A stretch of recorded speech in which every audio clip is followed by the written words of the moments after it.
আপনি এক বয়ানে বলেছেন যে হাদিসের আবর্জনা, হাদিসকে আবর্জনা বলে কি আপনি ঠিক করেছেন? আপনি বুখারী শরীফে তাচ্ছিল্য করেছেন, মুসলিমকে তাচ্ছিল্য করেছেন, এটা কি ঠিক করেছেন? গোটা হাদিস শরীফ আপনি এগুলো বাদ দেন তো কেন বুখারী বাদ দেন? আপনি হুজুর বললেন যে মৃত্যুর সময় কালিমা বলতে কোনো কাজে আসবে না, আসবে না। অথচ বুখারী শরীফের স্পষ্ট হাদিস রাসূল বলেন কোরআনের খেলাফ আমরা কোনো হাদিস মানি না।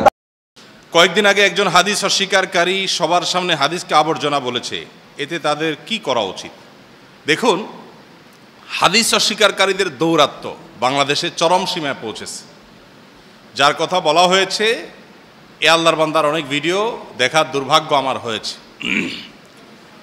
এ সকল ভিডিও দেখার পর তার প্রতি করুণা এবং মায়া ছাড়ার কিছু হয়নি। আমার কাছে মনে হয়েছে লোকটা বিভ্রান্ত।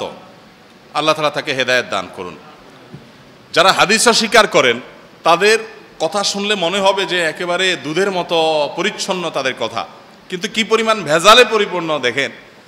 তাদেরকে হাদিস থেকে কোনো কথা বললে বলবেন না আমি হাদিস তো গ্রহণ করবো না। ফাবি আইয়ি হাদিসিন বাদাহু ইউমিনুন, কোরআনের পরে আর কিসের হাদিসের কথা মানবো? আয়াতের অপব্যাখ্যা এবং ভুল তর্জমা করে বলে যে কোরআনই তো হাদিস, আবার কিসের হাদিস? তারা কোরআন ছাড়া কোনো হাদিস নিবে না।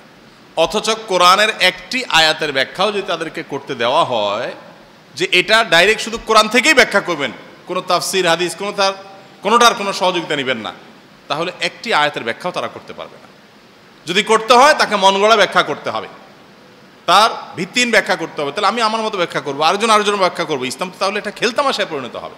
প্রকৃতপক্ষে ইসলামকে যারা দুনিয়া থেকে ধুয়ে মুছে পরিষ্কার করে দিতে চায় তাদের ষড়যন্ত্রগুলোর ভিতরে একটা বড় ষড়যন্ত্র হলো এইটা যে ডাইরেক্ট ইসলামকে আঘাত করা যাবে না, তাহলে হাদিসকে অস্বীকার করার ধোয়া এবং পায়ে তারা তোলো। ভালো করে শুনে রাখেন, যারা হাদিস অস্বীকার করে এদের অনেকের চালাকি হলো তারা বলে না আমরা তো হাদিস অস্বীকার করি না। তাহলে কি করেন? বলে কোরআনের সাথে যেগুলো কন্ট্রাডিক্টরি সেগুলো আমরা বাদ দিই, কোরআনের সাথে মিল খালি সেগুলো আমরা নেই। তো কোরআনের সাথে সামঞ্জস্যপূর্ণ হওয়া মানে কোরআনে যা বলছে একই কথা হাদিসে, তাহলে তো হাদিস থেকে নতুন কিছু মানা হলো না। এটা হলো সবচেয়ে বড় শয়তানি এবং সবচেয়ে বড় বিভ্রান্তি এবং সবচেয়ে বড় ষড়যন্ত্র।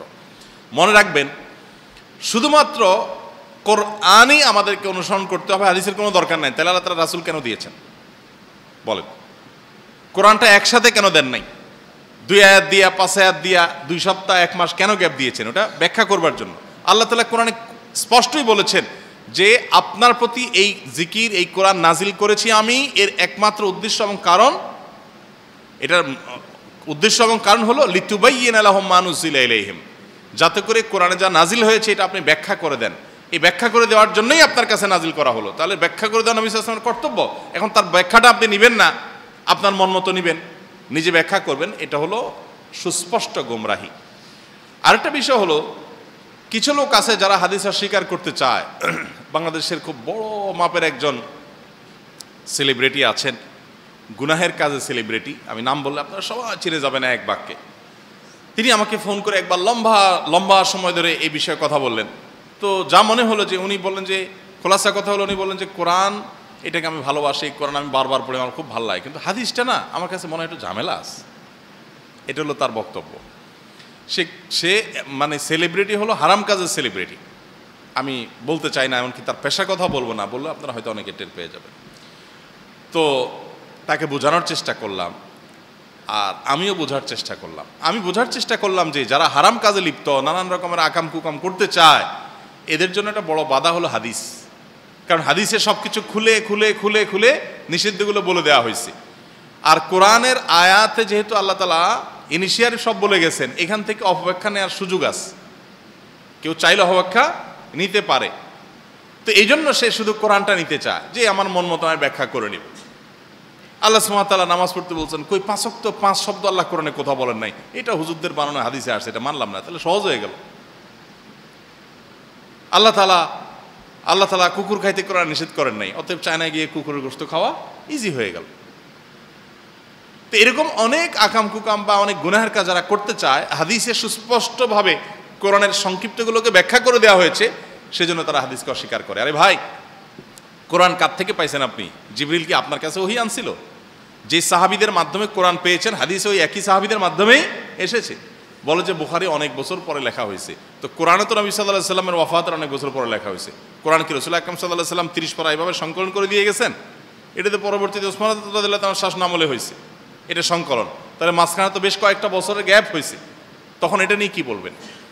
মনে রাখবেন, যারা হাদিসকে অস্বীকার করে এটা মূলত কোরআনকে অস্বীকার করার দিকে মানুষকে নিয়ে যায়। আল্লাহ সুবহানাহু ওয়া তাআলা আহকামুল হাকিমিন, তাকে তিনি অবিবেচনা প্রসূত কোনো কাজ করতে পারেন না। কোরআনে তিনি বলেছেন যাকাত আদায় করো, আর তার ডিটেল তিনি বলবেন না। নামাজ পড়ো বলছেন, তার ডিটেল তিনি আমাদেরকে জানার কোনো উপায় রাখবেন না। এটা আল্লাহর দ্বারা কখনো সম্ভব না। তো কোরআনে তো ওইটা হয়েছে, আল্লাহ যাকাত দিতে বলেছেন, ডিটেল তো বলেন নাই সব কিছু খুলে খুলে আলাদা আলাদা করে। ঠিক একইভাবে আপনার পশুর ক্ষেত্রে বলেছেন, সবগুলো ডিটেল বলেন নাই। নামাজের ক্ষেত্রে আল্লাহ সুবহানাহু ওয়া তাআলা বলেছেন আকিমুস সালাহ, কিভাবে নামাজ কায়েম করবে তার পদ্ধতি আল্লাহ তাআলা বলেন নাই। তো এর মানে কি আল্লাহ সুবহানাহু ওয়া তাআলা এখানেই ক্ষান্ত হয়েছেন? না, আল্লাহ সুবহানাহু ওয়া তাআলা তো যে রাসূলকে বলেছেন লিতুবাইয়িনা লাহুম মা নুজিলা, আরে আমি আকিমুস সালাহ বলছি, কিভাবে করব এটা ব্যাখ্যা করে দেওয়া আপনার দায়িত্ব। রাসূল সাল্লাল্লাহু আলাইহি ওয়াসাল্লাম সেটা করছেন। এখন হাদিসের মধ্যে শুদ্ধ অশুদ্ধ সেটা নিরূপণ করার পদ্ধতি প্রক্রিয়া আছে, স্বচ্ছ সুন্দর। এ সম্পর্কে যারা জানে না তারাই হাদিসকে অস্বীকার করে।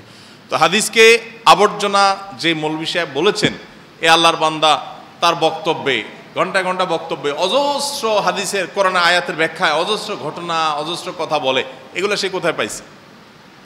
তার ওই যে ব্যাখ্যা আবর্জনা বলছে যে ওয়াজে, সে একই ওয়াজে শয়তানের যে কাহিনী ঘটনা বলছে এটাতে কোরআনে নেয়, সে কোথায় পাইছে? এরকম আরো বহু বিষয় আছে যেগুলো সে তাফসীরের কিতাবের আশ্রয়, বিভিন্ন কিতাবের আশ্রয় সে নেয়, আবার বলে আমি কোরআন থেকে নেব, কোরআনের বাইরে কোনো কিছু নিব না। এটা সুস্পষ্ট ভণ্ডামি এবং সুস্পষ্ট গোমরাহি, বিভ্রান্তি। আল্লাহ তাআলা আমাদেরকে হেদায়েত দান করুন।